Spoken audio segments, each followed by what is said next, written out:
born after 1980, it's likely you've never heard of something called the bucket list, unless it was a movie that was around that time. Bucket list is basically a list of things you want to do before you die. And 100 years ago, they called that term dying, kicking the bucket.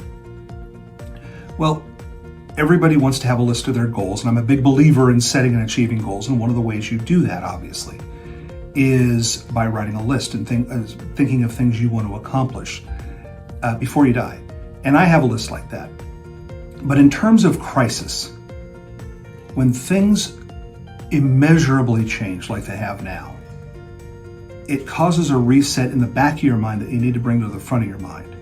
It is, are those goals that I wanted to do before I die still valid?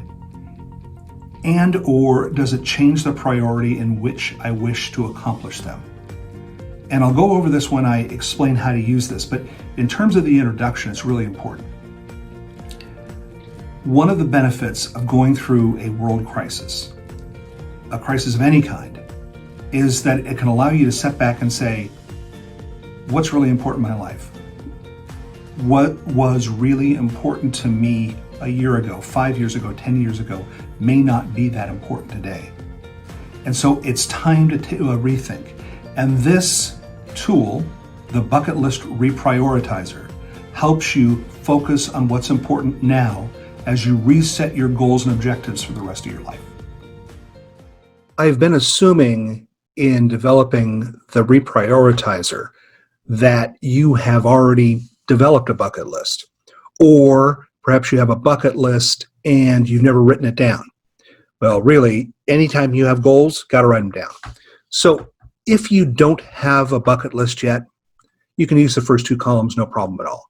The item that you want to do before you die and the deadline you want to accomplish it by. If you have the list, put these down. So this is my list. It's not a complete list. This is mostly based on travel, but I've always wanted to be based in Maui. I love Maui, and my wife and I thought maybe by 2023 we'd be able to do it. But one thing this crisis has shown us is the ability to be virtual, not one of my favorite words, but it's a word, is a lot easier than I thought. I thought that my clients and my effectiveness in person was significantly more important than it turns out to be. And we all got forced into doing things via video, email, phone, and all the other communication tools.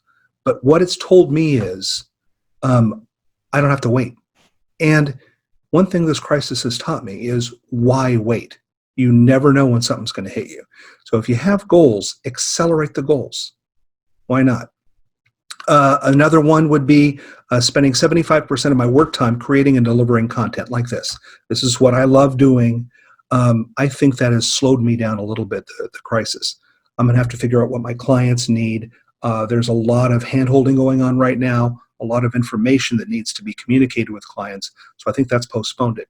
So all of these concepts are things that I wanted to reevaluate and then reestablish a priority for in my life as a result of this crisis. What have you changed on your bucket list? Have dates changed? Have you added things? The things that were once important to you being less important today? And really, that's the fundamentals of the Bucket List Reprioritizer.